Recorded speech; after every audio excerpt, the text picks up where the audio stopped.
In this video, we're going to talk a little bit about sequencing. So if you're a yoga teacher who sequences yoga classes, this is for you.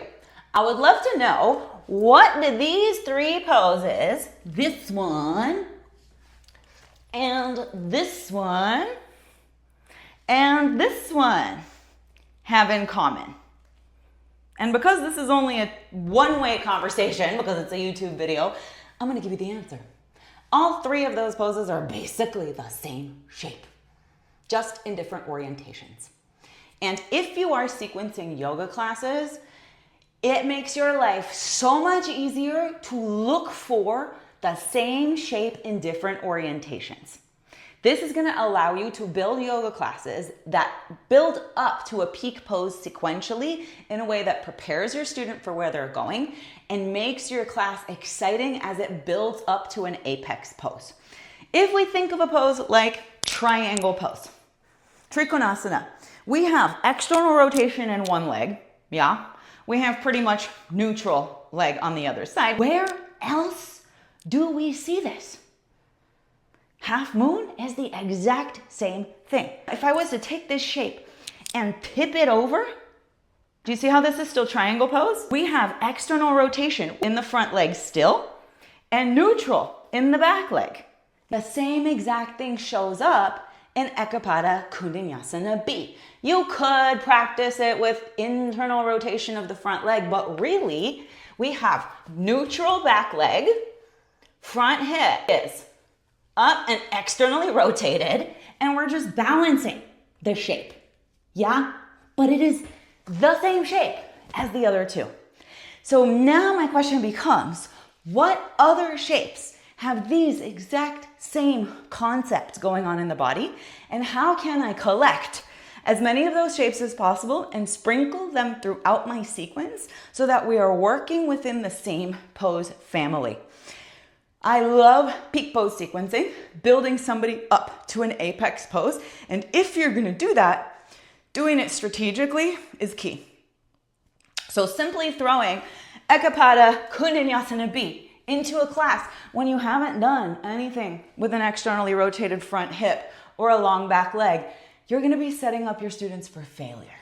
So think about every pose you can think of that also works the body in the same orientation. How can you do that? Laying down. First off, how could I replicate triangle pose laying down? I've got my neutral back leg. If I take this leg up, this is like pyramid pose or warrior 3, right? But if I externally rotate this leg from the hip joint and then hang it open, maybe even grab the toe, do you see how this is triangle pose? If I were to take my arms out, right? If you were to look at me from the top, it'd be basically the same as triangle. And what if I wanted to do this seated? Is there an opportunity to do the similar thing seated? So if I have one leg forward, if I took the other leg into external rotation and I lifted it up towards my chest and grabbed a hold of it, technically this is triangle pose too. And if I wanted to get fancy, I could do something different with the bottom leg. Right? But this would be a great prep pose to put in a class that has triangle and half moon and Eka Pada Koundinyasana B in it. Now, if we were to take it up off the ground, right? Because we're going to want to start with the simplest, easiest, lowest to the ground movements. Then you're going to want to build it up from there, right? So if I were to work the same principles of triangle pose and half moon on my knees, how could I do that? This requires you to get on your mat and doodle, yeah?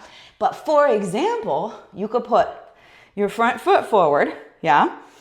Half splits. This is more like pyramid pose. This is not triangle pose. There's no external rotation. But what if I turn this foot this way? Now I've got external rotation in my front leg, yeah? And I can put my hand down on the ground and boom shaka. This is basically the same shape, just pivoted into a different plane, yeah? So start to think about this in your teaching, in your personal practice. How can you strategically build people up to where they're going? And if you have a goal pose in mind, like a peak pose, look at the anatomical actions that are happening in the pose. What is the anatomical action in the front hip? What's the anatomical action in the back hip? What's the anatomical action in the knees? What's the anatomical action at the shoulders? What's the anatomical action in the spine? And look for poses that repeat or hint at those very same anatomical actions, so you build yourself a bucket of poses that is actually leading your student to where they're going. I have just released a brand new peak pose sequencing course. If you want to learn how to do this step by step, look at a pose, pick it apart, figure out what the anatomical actions even are, and then build a sequence up from there, check out the link in the description below to check out my no bullshit peak pose sequencing course. I would love to support you with this and help you craft intelligent classes that build your students to where they're going successfully. See you in the next video.